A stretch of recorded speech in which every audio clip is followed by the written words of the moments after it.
శ్రీ గురుభ్యో నమః. హరి ఓం. శ్రీ మహాగణాధిపతి దేవతాభ్యో నమః. మాతా మహాసరస్వత్యే నమః. సమస్త సద్గురు గురుదక్షిణామూర్తయే నమః.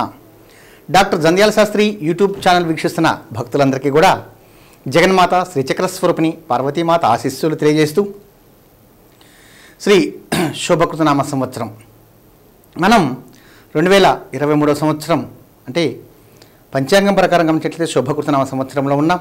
కానీ ఆంగ్ల నూతన సంవత్సర శుభాకాంక్షలతో మనం గమనించినట్లయితే 2024 ప్రారంభం కాబోతూ ఉంది. 2023కి స్వస్తి పలుకుతూ 2024కి స్వాగతం పలుకుతూ ఇక మనం తీసుకోవాల్సిన జాగ్రత్తలు ఏమిటి, రాసుల పరంగా మనం గమనించవలసిన విషయాలు ఏమిటి, ఇక రాసులు స్థితిగతులు ఎలా ఉన్నాయి, గ్రహముల స్థితిగతులు ఎలా ఉన్నాయి, గ్రహముల యొక్క స్థితుల ద్వారా మనం తీసుకోవాల్సిన జాగ్రత్తలు ఏమిటి, ఇవన్నీ కూడా పరిశీలించినట్లయితే మొత్తం మీద 2024 కొంచెం ఎలాగైనా ఇబ్బందికరంగా ఉండబోతూ ఉంది. అనగా అంతా ఒడిదుడుకులు, రాజకీయ పరంగా ఒడిదుడుకులు, వృత్తుల పరంగా అనగా వ్యవసాయ పరంగా ఒడిదుడుకులు, మనం చేస్తున్నటువంటి పనుల మీద కూడా కొంచెం ఒడిదుడుకులు జరిగే అవకాశాలు ఉన్నాయి. అలాగే కాకుండా వృత్తిపరంగా అంటే ఉద్యోగాలే కాకుండా చదువుకుంటున్నటువంటి విద్యార్థులను కూడా కొంచెం జాగ్రత్త వహించడం ఎంతైనా మంచిది. ఎందువల్ల అనగా 2024 అంటేనే 2024 224448 సంఖ్యాశాస్త్ర ప్రకారం కూడా కొంచెం శని భగవానుడికి సంబంధించిన విధానంతో కలిసి వస్తుంది. కాబట్టి అష్టమము అంటేనే కష్టాలు అని చెప్తుంటారు పెద్దలు. అందుకని అష్టమ రోజు ఏ పని చేయవద్దు ఇలా చెప్తూ ఉంటారు. అలాగ మనం గమనించినట్టయితే అష్టమ స్థానం సప్తమ స్థానమే ఈ విధంగా ఇబ్బందులు పెట్టిందంటే అష్టమ స్థానం ఎన్ని రకాల సమస్యలు తెస్తుందో చూడండి. అయితే ఇప్పుడు కూడా ఎంత చెడు ఉందో ఒక మంచి భావముతోటి ఒక మంచి ఆలోచన విధానం చూసినట్లయితే అంత మంచి కూడా జరుగుతుంది. ఎలాగంటే ఒక రోజులో పగలు రాత్రి ఎలా ఉన్నాయో అట్లాగే ప్రతి ఒక్క మనిషి జీవితంలో కూడా కష్టము సుఖము అనేది తప్పకుండా ఉంటుంది.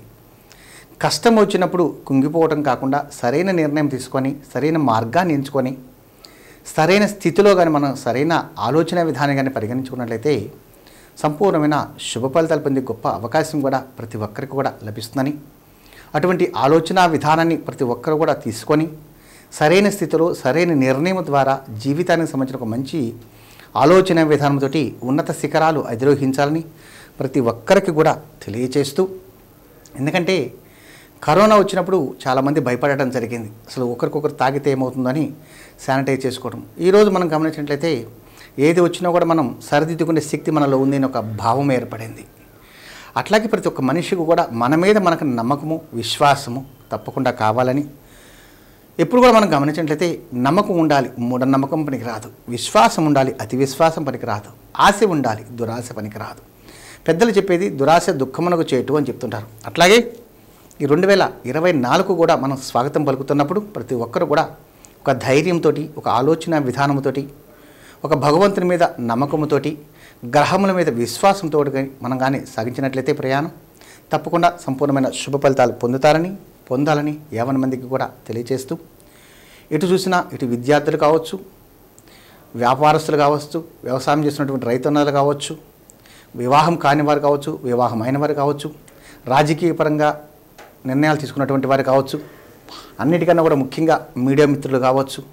అంటే ఏదైనా సరే మనం ఒక కార్యక్రమాన్ని సాధిస్తున్నప్పుడు దానిలో ఒక ఉన్నత స్థితికి రావడం కోసం ప్రతి ఒక్కరు కూడా కృషి చేసి ఒక ఉన్నత శిఖరాలు అధిరోహించాలని ఒక గురువుగా మీ అందరికీ కూడా తెలియజేస్తూ, ఎందుకంటే గురు బ్రహ్మ గురుర్ విష్ణు గురుదేవో మహేశ్వర గురు సాక్షాత్ పరబ్రహ్మ తస్మై శ్రీ గురవే నమః అని మన పెద్దలు మనకు అందించారు. కాబట్టి గురుబలంగా ఉన్నట్లయితే ఏదైనా సాధించవచ్చు అనేది మన పెద్దలు మనకు అందించారు. కాబట్టి ప్రతి ఒక్కరు కూడా గురువులకు నమస్కారం చేసుకోవటం, ముఖ్యంగా గురువులకు గురువు ఆది గురువు అంటే ఆది దంపతులైన పార్వతీ పరమేశ్వరులు, అలాగే మనకి జన్మనిచ్చిన తల్లిదండ్రులు వారి ఆశీస్సుల ద్వారా సంపూర్ణమైన శుభ ఫలితాలు ప్రతి ఒక్కరు కూడా పొందుతారని భావిస్తూ మన శాస్త్రి గారు మనకు అందించినటువంటి గ్రహం మూలం సర్వం జగత్ గ్రహశక్తి మహాపీఠం ద్వారా సర్వకార్యములు మీకు నెరవేరాలని ఆశీర్వదిస్తూ ఇక ఈ సంవత్సరం అంతా కూడా రాసుల వారు ఎలా ఉండబోతున్నారు అనేది మనం చూసుకున్నట్లయితే ముఖ్యంగా ఈ యొక్క మాసంలో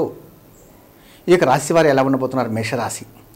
అశ్వని, భరణి, కృత్తికా నక్షత్రం 1వ పాదం వరకు మేషరాశి అంటారు.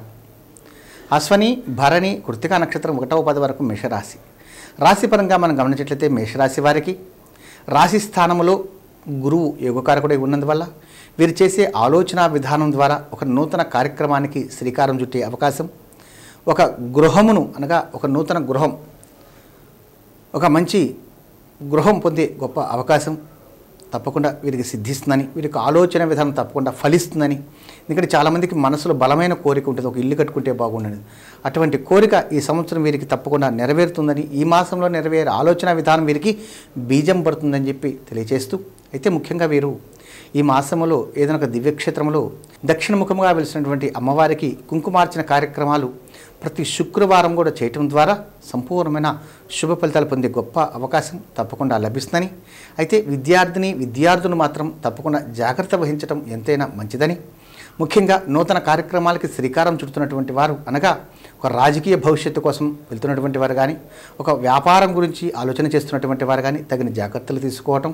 అంతేకాకుండా ముఖ్యంగా ఈ మధ్యకాలంలో చూస్తుంది రియల్ ఎస్టేట్ బిజినెస్ వారు మాత్రం తప్పకుండా జాగ్రత్త వహించడం ఎంతైనా మంచిదని, ఈ మాసములో అనేక రకాల సమస్యలు ఒడిదుడుకులు రావటము, వీరికి ఉన్న స్థలాలు వేరే వాళ్ళు ఆక్రమణ చేసే అవకాశాలు కూడా ఉంటాయి. కాబట్టి అనగా 1-2-3 రిజిస్ట్రేషన్లు జరగడం కానీ, లేదంటే వారి చేతిలో మోసపోవడం కానీ, అనేక రకాల ధనపరంగా సమస్యలు రావడం కానీ, మానసికమైన ఒత్తిడి సంబంధించిన నిర్ణయాలు తీసుకోవడం, ఎన్నో రకాలుగా ఒడిదుడుకులు వచ్చే అవకాశం ఉంటుంది. కాబట్టి మేషరాశి వారు తప్పకుండా రియల్ ఎస్టేట్ చేస్తున్నటువంటి వారు తప్పకుండా తగిన జాగ్రత్తలు తీసుకొని, అవకాశం ఉంటే మనకు అతి దగ్గరలో ఉన్నటువంటి ప్రకాశం జిల్లాలో ఉన్నటువంటి నరసింగోలు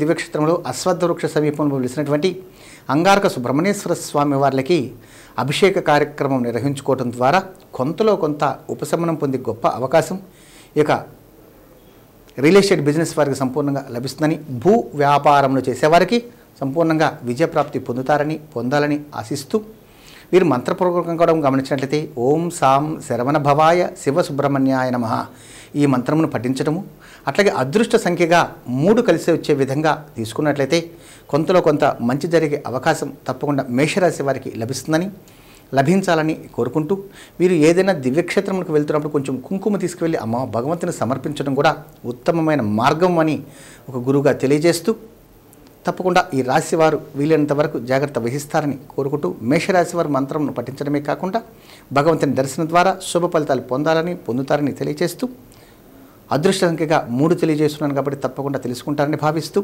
స్వామి దర్శనం ద్వారా శుభ ఫలితాలు పొందాలని కోరుకుంటూ, శతమానం భవతి శతాయు పురుషస్యతేంద్రియ ఆయుష్యేవేంద్రియే ప్రతిష్టతి మనస్ఫూర్తిగా దీవిస్తూ, మీరు కానీ నచ్చినట్లయితే లైక్ చేయండి, షేర్ చేయండి, 10 మందికి తెలియజేసి సంపూర్ణమైన శుభ ఫలితాలు పొందుతారని కోరుకుంటూ, మీ రామకృష్ణ స్వామి, నరసింగోలు.